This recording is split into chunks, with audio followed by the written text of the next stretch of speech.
네, 주님께 감사드립니다. 거제교회에서 오셨네요. 네, 멀지 않지요. 네. 거제교회 나오신다는 얘기를 들으니 제 엉덩이가 들썩했습니다. 나가야 되나 말아야 되나 참고 인내했습니다. 네, 그리고 마음속으로 드렸습니다. 감사드리고요. 부산 영은에 와서 부산교회 찬양들을 매 시간 이제 접하고 대하면서 함께 찬양으로 영광 돌리면서 정말 찬양이 아름답게 드려지고 있는 교회구나라는 생각을 했습니다. 또 찬양 드리는 그 모습들이 너무나 아름다워 보였고요. 너무나 기쁨과 즐거움으로 드리는 그 모습을 보고서 정말 이 교회가 주님으로 인해서 즐겁고 기쁜 교회구나 라고 느꼈고 또 그렇게 은혜 받는 시간이 되었습니다. 오전에 드린 성가대의 찬양은 한 번으로 좀 아쉬웠던 것 같습니다. 그래서 바라는 건 거제 오실 때 그 모습 그대로 와주시길 바랍니다. 가을에 영원회가 있습니다. 예, 오셔서 찬양교회 때 꼭 그 모습이어야 됩니다. 네, 그 모습으로 오셔서 찬양해 주시길 바랍니다. 예수 그리스도의 이름으로 하나님 말씀 증거하겠습니다. 하나님 말씀 고린도전서 9장 16절에서 19절 말씀입니다. 고린도전서 9장 16절에서 19절 말씀입니다.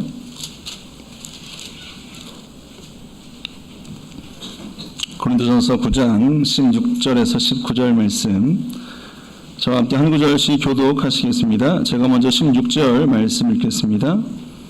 16절 내가 복음을 전할지라도 자랑할 것이 없음은 내가 부득불 할 일임이라. 만일 복음을 전하지 아니하면 내게 화가 있을 것임이로라.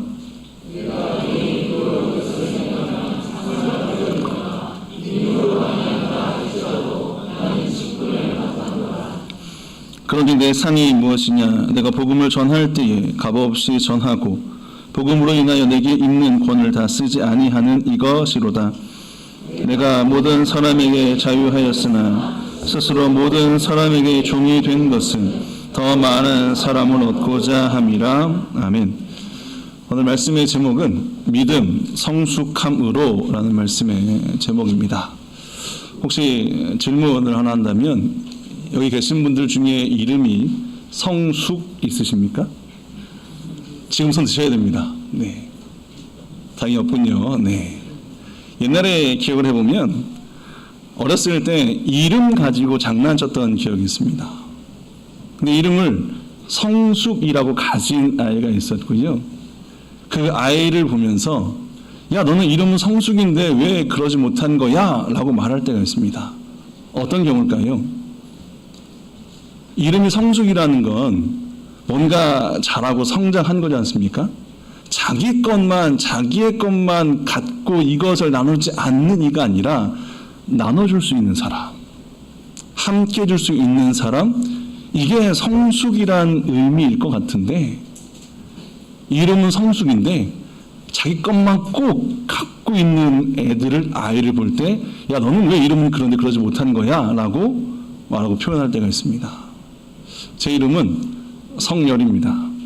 그 뜻이 이룰성에 매울 열이에요. 이게 무슨 뜻일까요?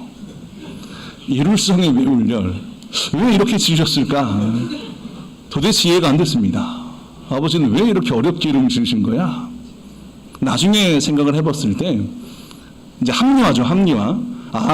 모든 일을 대할 때 확실하게 맵게 이뤄야 돼. 이런 의미라고 스스로 합리화시켰습니다. 근데 번번이 내가 어렸을 때 자라온 모습들을 보면 확실히 해야 될 일도 하지 못할 때가 있더라는 거예요. 뭔가 딱 부러지게 해야 되는데 그러지 못할 때가 있더라는 것입니다. 그때마다 전 제 이름을 생각합니다. 야, 네 이름이 성렬인데 왜 그렇게 못하는 거야? 우리 이번 영혼회를 통해서 믿음에 대한 부분을 보고 있습니다. 그리고 그 믿음은 행함으로 우리가 삶에서 증명할 것을 주제로 삼고 얘기하고 있습니다. 우리가 믿음을 행함으로 증명한다는 것은 우리의 믿음이 그렇게 사람들에게 드러나고 보여져야 되는데 이 믿음이라는 것이 나에게 갇혀 있고요. 내가 이 믿음 때문에 허덕이는 것이 아니라 이 믿음이 사람들에게 전해지고 증거되고 알려지게 하는 것. 나를 위한 믿음이 아니라 사람들을 위한 믿음이고요. 공동체를 위한 믿음이고요. 하나님을 위한 믿음이어야 한다라는 것입니다. 그 행함이 믿음으로 증명되어야 그게 성숙한 믿음이 된다라는 거예요. 우리의 믿음의 현주소를 우리는 분명히 봐야 됩니다. 내가 믿음을 갖고 믿음의 삶을 지금껏 살아왔는데 10년, 20년 아니 그 이상의 삶을 살았는데 과연 이 믿음 때문에 나 혼자 허덕이며 이거 잃을까? 다시 이거 세울까? 여기에 급급해서 돌아보지 못한다면, 교회를 살피지 못한다면, 하나님의 뜻을 이루지 못한다면 여러분 그 믿음은 증명되고 있지 않은 거예요. 증명되는 믿음을 우리가 만들어야 한다는 것입니다. 그만큼 성숙해야 한다는 거예요. 믿음을 정의할 때 믿음은 선명함이라고 정의할 수 있습니다. 믿음은 선명함이에요. 믿음의 선명함이라는 것은 우리가 어떻게 그 뜻을 이해할 수 있을까요? 내 삶에서 믿음이 선명하게 드러나야 한다라는 거예요. 여러분, 증명은 누가 뭐래도 그것이 이럴 수밖에 없어 명확히 나타내는 게 증명입니다. 근데 믿음의 삶이 증명되어지기 위해선 선명해져야 한다라는 거예요. 선명하지 않은 사람들이 있죠. 여러분, 그 사람들은 이것도 저것도 다 좋은 사람들이에요. 아니, 이것도 저것도 다 해보고 싶은 사람입니다. 이것도 원하고요, 저것도 원하면 믿음이 선명해지는 것이 불편해요. 부담스럽습니다. 왜? 그 믿음이란 말 때문에 내가 이것저것 갈등하는 게 너무나 잘못됐구나. 이게 아니었구나. 이게 되어지는 건데 이러고 싶지는 않은 거예요. 지금 이것도 저것도 다 하고 싶어 하는 이 마음을 누리고 사는 게 너무나 좋은 거예요. 아니, 익숙한 겁니다. 그러니 선명해지는 삶을 살지 않는 거예요. 밖에 나가면 우리가 누군지 사람들은 분명히 알 수 있어야 됩니다. 이 알 수 있다는 것은 내가 말해서 알 수 있는 게 아니라 내 삶에서 선명하게 저 사람은 믿는 사람이지, 하나님 백성이지, 이게 드러나줘야 되는 거예요. 이게 선명함이에요. 근데 어떻습니까? 저 사람 믿는 사람이었어? 내가 말하지 않으면 몰라요. 그건 뭐예요? 선명하지 않은 거예요. 여러분, 믿음이 삶에서 행함으로 증명된다는 것은 우리의 믿음이 더욱 선명하게 드러나져야 한다는 것입니다.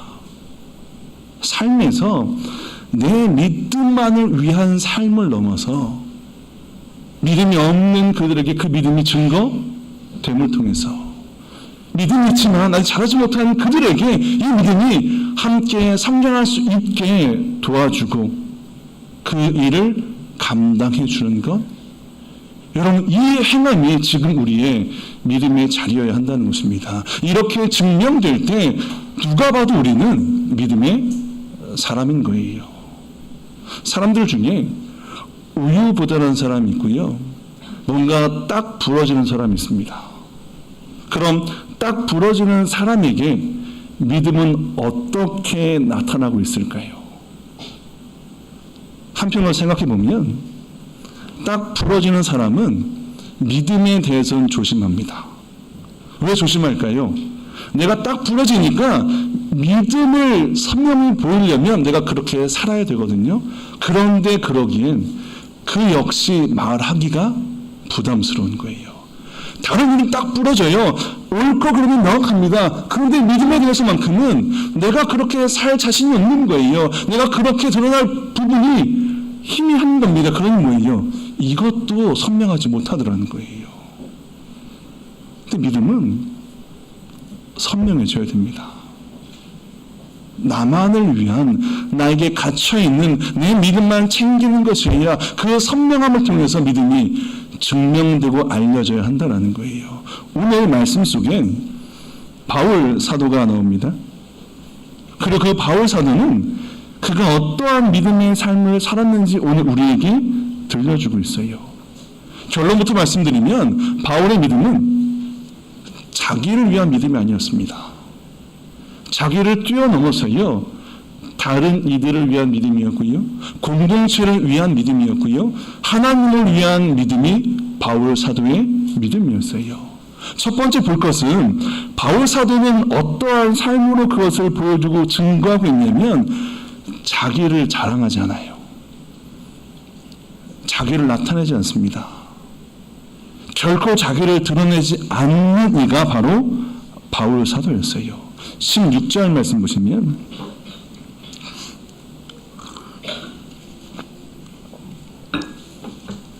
16절입니다. 내가 복음을 전할지라도 자랑할 것이 없으면 내가 부득불할 일임이라. 만일 복음을 전하지 아니하면 내게 화가 있을 것임이로라. 바울은 자랑할 게 정말 넘치고 넘친 사람이 바울이었습니다. 바울의 출신부터 바울이 자라온 환경들을 보면 이건 누가 봐도 부러워할 만한 환경이 바울의 환경이었어요. 가문도 그렇고요.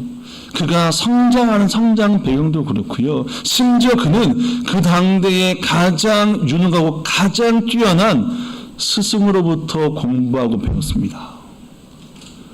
들어가려고 해도 들어가지 못하는 그곳에서 수학한 게 바울 사도였어요. 심지어 그의 신분은 오늘날로 표현하면 이중 국적자였습니다. 바울에게 뭐가 있었습니까? 로마 시민권이 있었어요. 유대인이었고요. 정통 유대인으로 자라면서 그때에 그 어느 것도 범접할 수 없는 그 신분인 로마 시민권을 가지고 있었다고요. 이건 돈 주고도 못 사고요. 정말 많은 노력을 기울여 겨우 얻을 수 있는 게 바로 이 로마 시민권이었어요. 근데 바울은 기본적으로 되어져 있었습니다. 우리 쉽게 그런 표현합니다. 계급론 얘기하잖아요. 태어날 때 다이아몬드 물고 태어났고요. 그리고 자라면서 뭐라고 불려졌을까요? 엄친아 불려지는 겁니다. 엘리트 코스를 다 밟고 자란 게 바울 사도였어요. 그런데 바울은 뭐라고 얘기합니까? 나는 자랑할 게 없대요. 난 자랑할 게 없대요. 여러분, 바울의 외적인 부분이 자랑할 게 넘쳤지만 내적으로 영적으로도 그는 자랑할 게 많았습니다. 그가 하나님께 부르심 받는 그 장면은 정말 극적으로 이루어지거든요. 하나님의 음성을 듣고요, 예수님의 음성을 따라서 그가 변화되어지는 것 극적으로 이루어지고요. 심지어 그 바울은 누구도 보지 못했던 3층 산에 올라가 그 광경을 보고 와요. 3층 천이라는 것을 어떻게 푸냐면 하늘이 3개라는 거잖아요. 첫 번째 하늘은 대기권, 두 번째 하늘은 우주 그 이상, 세 번째 하늘은 영적 하늘. 그거 보고 온 거예요. 여러분, 영적으로 접근해도 바울이 경험하고 체험한 건 이건 누구라도 부러워할 법한 이 자랑거리가 가득한 이가 바로 바울 사도였습니다. 근데 바울은 자랑하지 않습니다. 오늘 16절에 나는 자랑할 것이 없어. 복음을 전하는데 바울만큼 복음을 전해서 그 성과 결실 열매를 맺는 사람이 있습니까? 보기 힘들어요. 가는 곳마다 교회를 세웠고요, 가는 곳마다 복음을 전해서 그 지역을, 그곳을 하나님 백성 되게 만든 이가 바울 사도였습니다. 내가 그렇게 복음을 전한 건 이게 바울 사도였지만 나는 자랑할 게 없다는 거예요. 그가 왜 자랑할 게 없다라고 말합니까? 16절 다시 보시면 16절 내가 복음을 전할지라도 자랑할 것이 없으면 내가 부득불 할 일임이라. 이 일은 자랑할 일이 아니라 내가 마땅히 해야 될 일이라는 거예요. 하나님의 은혜로 부름받았고 하나님의 사랑으로 전혀 새로운 길을 걷고 있고 하나님 아니고선 이루어질 수 없는 그 삶을 살고 있는 것, 이건 전적으로 하나님이 이루신 거지 내가 이룬 게 아니고 내가 만든 게 아니고 그러니 자랑할 게 없다라는 거예요. 여러분, 사람들이 자랑하는 이유가 뭘까요? 내가 한 것을 나타내보고 싶은 거예요. 내가 한 일을 드러내서 내가 인정받고 싶고요. 내가 이런 사람이야 알리고자 하는 것, 여러분, 그게 자랑이에요. 근데 바울은 할 일 한 거예요. 할 일 한 거니 이건 내세울 게 없는 거예요. 철저하게 이처럼 바울은 자기 자랑하지 않고요. 다 하나님께 그 자랑을 돌리고 있습니다. 영광 돌리고 있는 게 바로 바울 사도였어요. 여러분, 바울이 자랑하지 않는 이유를 생각해 보면 그가 자랑하기 시작하잖아요. 그럼 그 공동체가 혼란스러워집니다. 공동체의 신앙이 자칫 무너질 수도 있어요. 왜 그러냐면 고린도 교회는 문제가 많은 교회였고요. 그 문제가 많은 것 중에 하나가 뭐였습니까? 그 안에 파벌이 생겼어요. 나는 게바에게, 나는 아볼로에게, 나는 바울에게, 난 그리스도에게.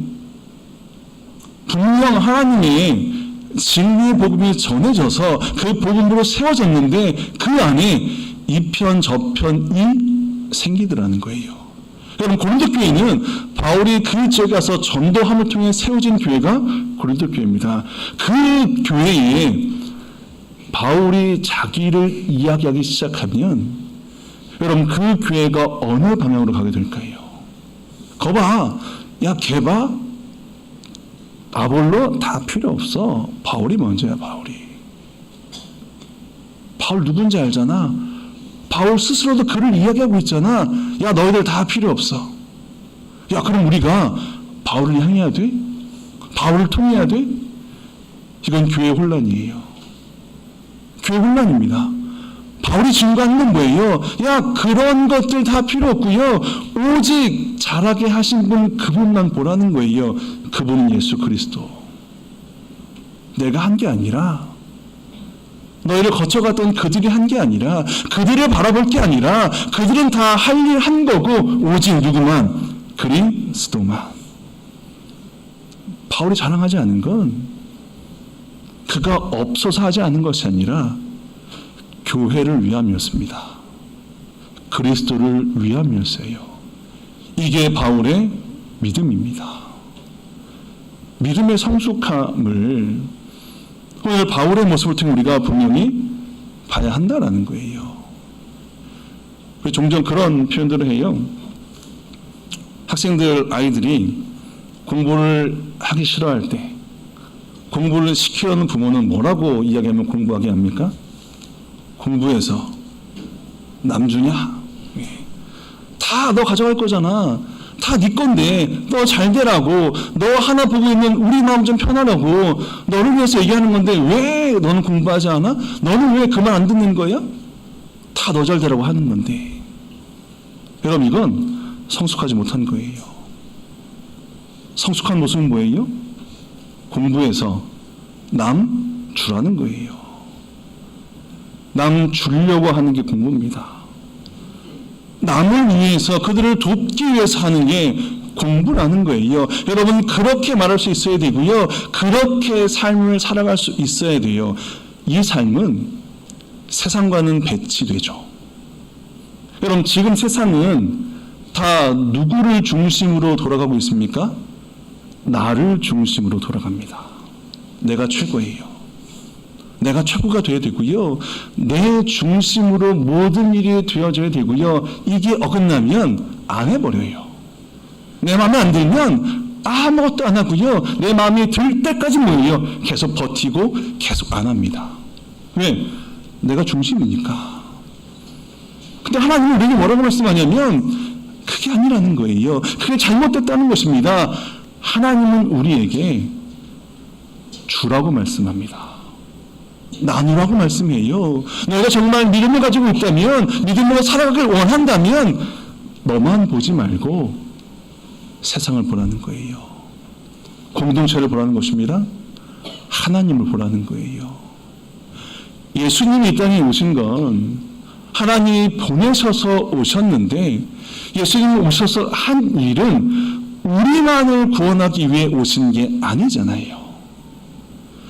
온 인류를 구원하시기 위해 오신 분이 예수님이에요. 예수님의 방향은 우리에게만 있는 것이 아니라 온 세상을 향해 있다라는 거예요. 왜 그 삶을 우리에게 보여주시고 그 말씀을 주시고 있을까요? 우리의 삶의 방향을, 우리의 삶의 지경을 넓히라는 거예요. 자꾸 내 안에 갇혀 있으면 드는 생각이 내가 무엇을 드러낼까?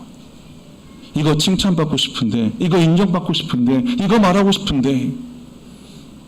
그럼 자꾸 그러면 남겨지는 건 나 때문에 되었어. 내가 아니면 안 되는 일, 나 때문에 이루어진 거야. 나는 이런 존재야, 이런 가치야. 여러분, 자꾸 그 마음이 들잖아요.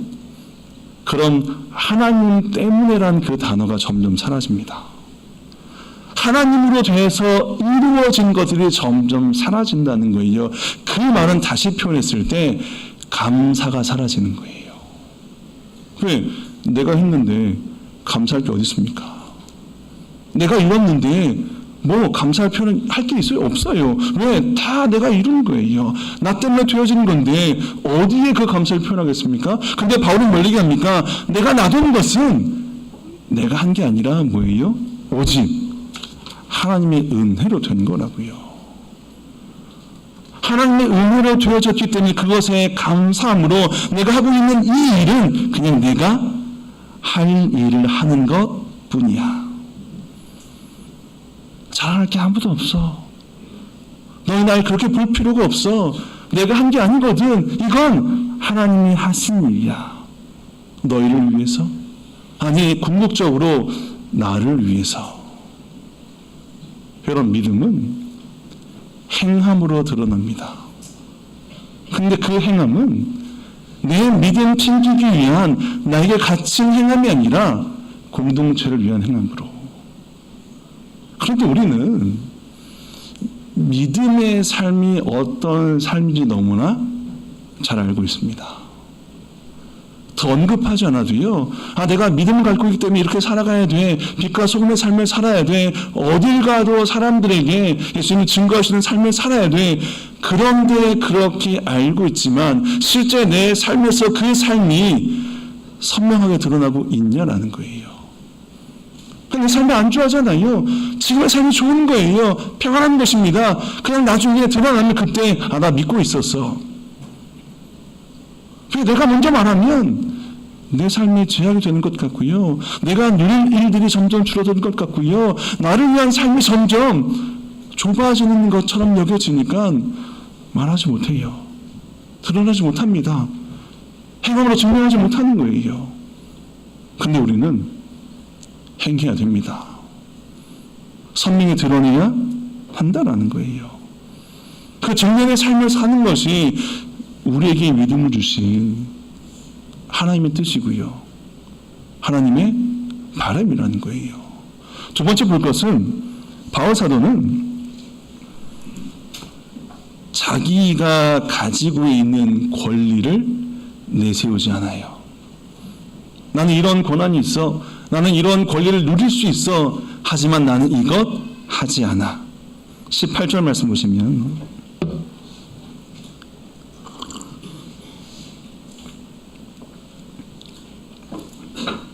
18절입니다.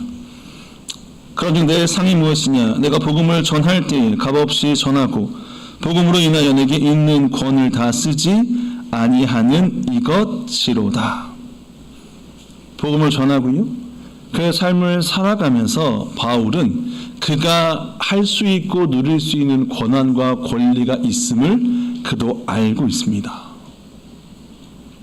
마땅히 일했으니까, 마땅히 내가 믿음으로 살아간 그 삶을 살고 있으니까 이것에 대해서 내게 주어지는 그 권한 나도 알고 있다라는 거예요. 근데 바울은 뭐예요? 그 권한을 쓰지 않습니다. 내세우지 않아요. 사용하지 않습니다.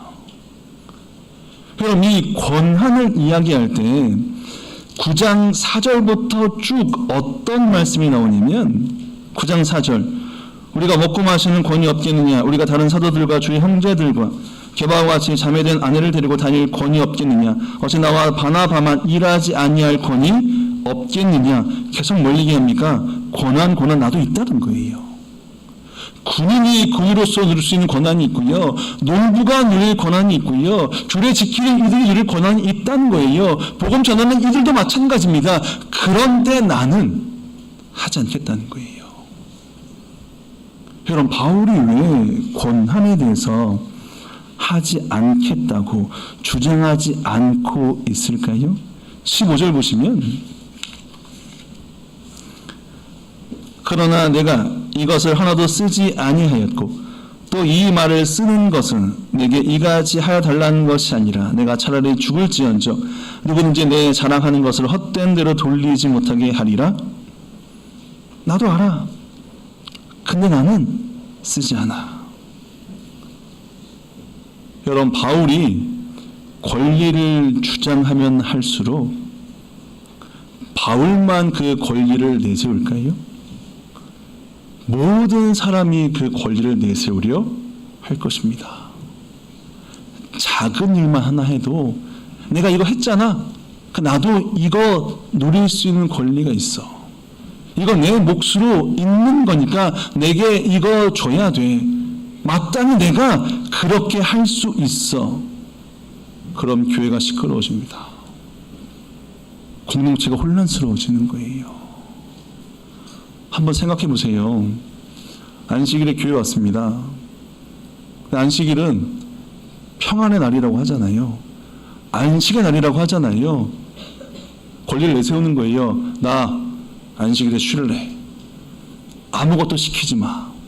아니, 아무것도 안 할래. 여러분, 모든 사람이 그 권리를 내세워 보세요. 그럼 교회가 어떻게 될까요?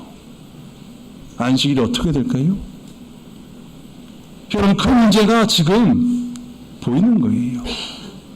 내게 있지만 나는 그것 때문에 이 공동체가, 이 교회가 시끄럽고 혼란스러워지는 건 나는 그거 원치 않는다는 거예요. 내가 받은 복음은, 내가 알고 있는, 내가 믿는 이 믿음은 그런 믿음이 아니라는 것입니다. 나는 권리만을 주자고 내세우는 것이 아니라 마땅히 내게 주어진 그 일을 하는 것, 나는 그거 족하다는 거예요. 구약 성경을 보면 이스라엘 백성들에게는 독특한 전통이 있었습니다. 그 전통은 신을 벗는 것이었어요. 룻기 4장 7절 8절 말씀 보시면, 룻기 4장 7절 8절입니다.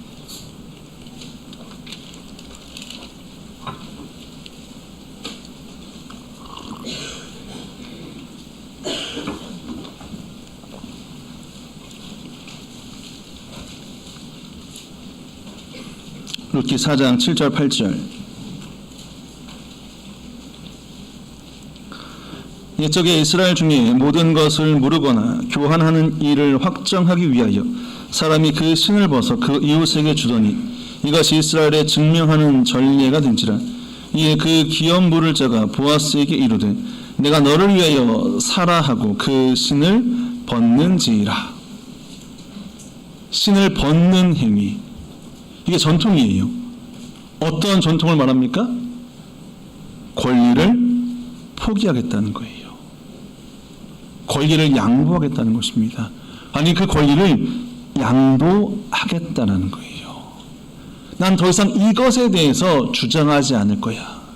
나는 이 일에 대해서 이제 다 너한테 이름했으니 내겐 아무 권리 권한도 없어.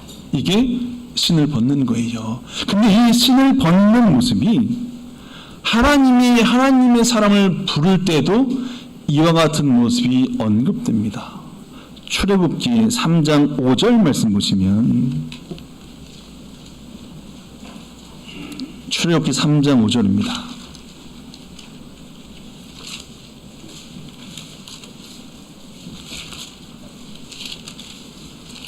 출애굽기 3장 5절 말씀.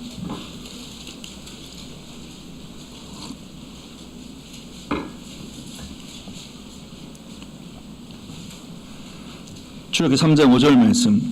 하나님이 가라사대 이리로 가까이 하지 말라. 너희 선 곳은 거룩한 땅이니 내 발에서 신을 벗으라.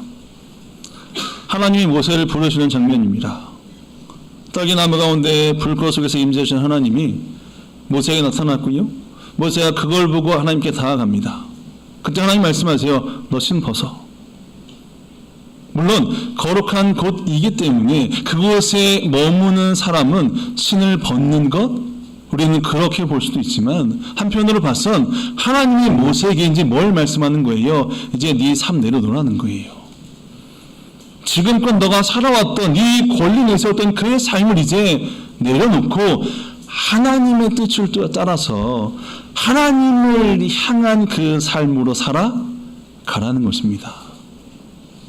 여러분, 이 말 속에서 우리가 볼 것은 신을 벗는 것이 권리 포기라고 한다면 하나님은 권리 포기할 것을 믿음의 사람인 우리에게 말씀하고 있고요. 그 삶을 통해서 내 뜻을 쫓는 삶이 아니라 하나님 뜻을 쫓는 삶을 살길 하나님은 원하신다는 거예요. 여러분, 권리가 나오기 시작하면 내 뜻을 말하게 되고요. 내 뜻을 쫓게 되고요. 내 뜻대로 살아가려 하게 되어 있습니다.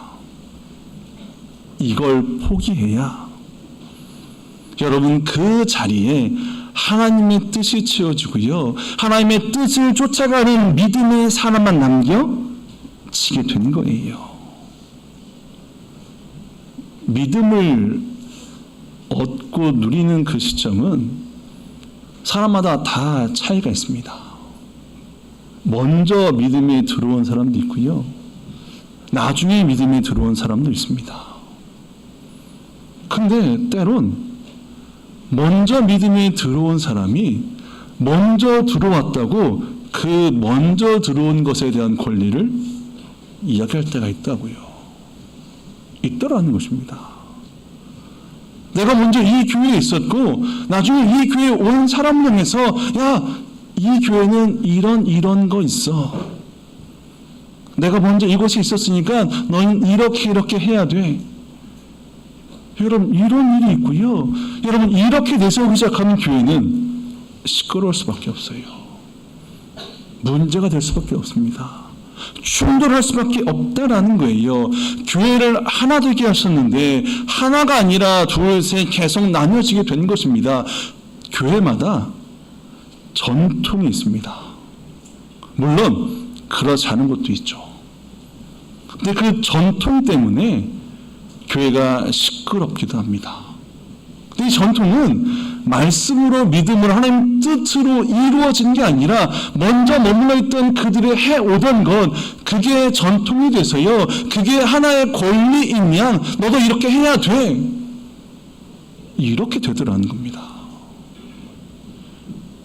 여러분, 오늘 하나님은 바울 사도의 고백을 통해서 그 삶의 믿음의 모습을 통해서 권리 내세우지 말고 권리 포기함으로 공동체를 위한 삶을, 공동체를 세우는 삶을, 더 나아가 하나님을 그 뜻을 쫓아서 그 뜻대로 살아가는 내가 공동체가 되어지기를 하나님 바라시고 있는 거예요. 여러분, 우리의 권리 포기는 이건 우리가 손해보고요, 우리가 피해보고요, 우리에게 아무것도 그런 게 없는 것 아니야? 이게 아니에요. 우리의 권리 포기는 하나님이 응당 그것에 대한 보답으로 채워주시게 되어 있습니다. 예수님의 죽으심은 예수님은 하나님의 아들로 이 땅에 오셨고요, 아들의 신분으로 이 땅에 계셨습니다.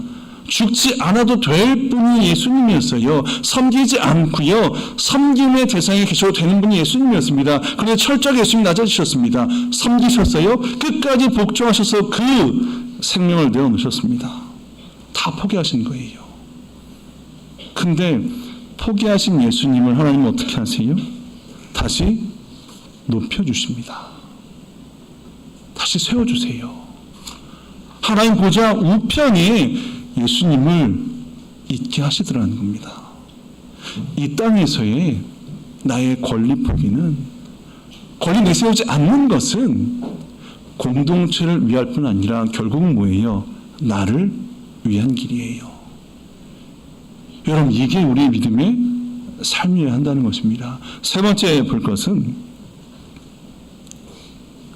바울의 삶의 모습은 그는 자원하는 마음으로 살아갑니다. 자원하는 삶을 살아간다는 거예요. 다시 우리 본문 고린도전서 9장 19절 말씀 보시면,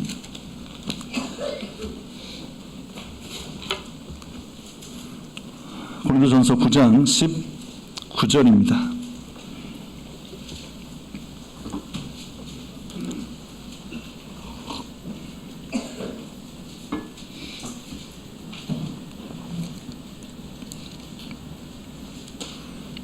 고린도전 9장 19절 말씀.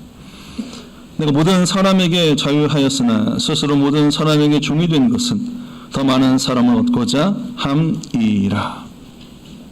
바울은 스스로 어떤 자리에 지금 서고 있습니까? 종의 자리에 있습니다. 바울에겐 자유가 있었어요. 바울이 누리고 있는 자유는 내 위치를 선택할 수 있는 자유가 있었다는 겁니다. 위에 군림할 수도 있고요, 그냥 섞여서 살 수도 있고요, 아니 종이 돼서 섬길 수도 있는 그 자유와 그 권한이 바울에게 있었습니다. 근데 바울은 굳이 어떤 자리를 선택합니까? 어떤 자리로 자원하고 있습니까? 종의 자리로, 섬김의 자리로. 왜 그가 그렇게 합니까? 그래야 더 많은 사람을 얻는데요. 그래야 더 많은 사람이 복음, 믿음 안으로 들어온대요. 그로 인해서 한 명, 아니 그 이상이 믿음으로 온다면, 믿음으로 세워진다면 나는 기꺼이 그 자원하는 마음으로 종의 자리에 서겠다는 것입니다. 난 지금 그렇게 있다라는 거예요. 여러분, 세상에선 누가 종이 되려고 합니까? 다 저보다 높은 자리에 올라가서 군림하고 내려다보면서 내 삶에 만족하고 만끽하고. 근데 오늘 하나님은 우리가 살아갈 믿음의 삶을 분명히 말씀해요. 섬김의 종의 자리로 네가 자원해라. 믿음을 가진 너가 그 역할을 떠밀려서 시켜서 하는 것이 아니라 스스로 마음 다해서 그 일을 할 것을 말씀해요. 여러분, 이 일은 결국 공동체, 교회, 하나님을 위한 일, 하나님을 기쁘시게 하는 일, 하나님께 영광되는 일이라는 겁니다. 출애굽기 36장 2절부터 5절 말씀 보시면 이스라엘 백성들이 광야에서 성막을 짓습니다. 하나님이 임재하신 하나님의 집을 이제 만들려고 지금 그 일을 시작하고 있어요. 근데 그 일을 시작할 때 어떻게 그 일을 시작하고 있냐면 출애굽기 36장 2절에서 5절 말씀.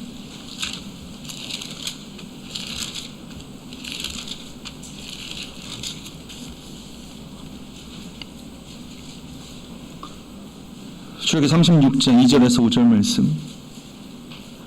모세가 부살렐과 오홀리압과 및 마음이 지혜로운 사람 곧 그 마음이 여호와께로 지혜를 얻고 와서 그 일을 하려고 마음이 원하는 모든 자를 부르며 그들이 이스라엘 자손의 성소의 모든 것을 만들기 위하여 가져온 예물은 모세에게서 받으니라. 그러나 백성이 아침마다 자원하는 예물을 연하여 가져오는 고로 성소의 모든 일을 하는 지혜로운 자들이 각기 하는 일을 정지하고 와서 모세에게 구하여 가로되 백성이 너무 많이 가져오므로 여호와의 명하신 일에 쓰기에 남음이 있나이다. 성소를 만들어요. 하나님 거하시는 그곳을 만들려고 합니다. 모두가 함께 한마음 되어 그 일을 이루고 있습니다. 그런데 준비하는 과정을 보면 그들이 자원하여 가져옵니다. 시킨 게 아니에요. 할당한 게 아니고요. 배정한 게 아닙니다. 너 이만큼 가져와. 이게 아니었습니다. 그들 스스로 하나님을 위한 일이라고 믿고요. 그렇게 가지고 나와요. 사실 이들이 갖고 있는 이 물건들은 다 어떻게 온 겁니까? 출애굽기 처음 보시면 그들이 애굽을 나올 때 하나님이 그들에게 애굽 사람들을 통해서 얻고자 하는 것을 다 허락해 주세요. 그냥 거저받아 나오는 거예요. 거저받아 나왔으니까 뭐예요? 마땅히 이것이 하나님께서 원하시는 것이라면 뭐예요? 자원하며 드리는 거예요. 여러분, 그렇게 하나님의 집은 세워집니다. 그런데 재밌는 건 뭐냐면 너무 많이 가져왔다는 거예요. 넘쳐났다는 것입니다. 그래서 어떻게 합니까? 6절, 7절 이어서 보시면 모세가 명을 내리매 그들이 진중에 공포하여 가로되 무릇 남녀하고 성소에 드릴 예물을 다시 만들지 말라 하며 백성이 가져오기를 정지하니 있는 재료가 모든 일을 하기에 넉넉하여 남음이 있었더라. 가져오지 못하게 막습니다. 더 이상 필요 없다라고 이제는 그만 가져와라고 막아서요. 하나님의 기쁨이 되는 곳에 내가 쓰여지고 싶었는데 시간이 지나니까 뭐예요? 쓰여질 기회가 사라집니다. 내가 쓰여지고 싶어도 이제 더 이상 기회가 없어요. 쓰여질 수 없는 때가 분명히 이르게 된다라는 거예요. 여러분, 자원하는 그 마음은 그 마음 가졌을 때 하나님은 그를 사용하시기 위해서 주신 마음이기 때문에 나가고 섬기고 그 일을 해야 합니다. 이건 미루면요, 이것 안 하면요, 나중엔 기회가 없어요. 할 수가 없습니다. 하나님께 기쁨 될 그 자리가 사라져 버린다는 거예요. 한 명, 두 명이 자원할 때 여러분, 그 자원하는 모습을 통해서 교회는 뭐예요? 더욱 하나로 세워질 수 있습니다. 여러분, 그 일을 하기 위해서 오늘 우리를 이곳에 불러주셨고요. 이 삶을 지금 우리로 살게 하셨다는 거예요. 우리가 할 일은 그걸 믿고 그걸 깨닫고 내게 주어진 것, 내게 주신 것, 그거 사용해서 교회를 위해서, 공동체를 위해서, 하나님을 위해서 섬기고 헌신할 때 여러분, 그때 여러분 그 교회는 정말 믿음이 굳게 선 교회가 될 거고요. 하나님께서 이루고자 하셨던 그 모든 영혼이 구원받는 그 역사가 그 교회를 통해서 이루어지게 되는 것입니다. 우리가 할 일은 우리의 믿음을 행함으로 증명하는 거예요. 내 믿음에 갇혀서 내 믿음만을 위한 삶이 아니라 이 믿음이 널리 전해질 수 있게끔 행함으로 살아가는 것입니다. 난 지금 딱 중간에 걸쳐있는 삶이 좋아. 나는 그냥 여기저기 다 기웃거리고 싶어. 여러분, 그 삶은 믿음의 성숙함이 아니에요. 믿음은 선명함을 드러나야 됩니다. 증명되어야 한다고요. 그러려면 정말 우리가 믿음으로 살아갈 마음의 준비를 하고요. 그렇게 살아가야 하는 거예요. 바로 여기 있는 모든 분들이 여러분에게 있는 그 믿음을 내 믿음으로 국한시키지 마시고요. 널리 행함을 통해서 증명하시고 더욱 하나님께 영광되는 귀한 삶 사시길 주님의 이름으로 축원드립니다. 묵도하시겠습니다.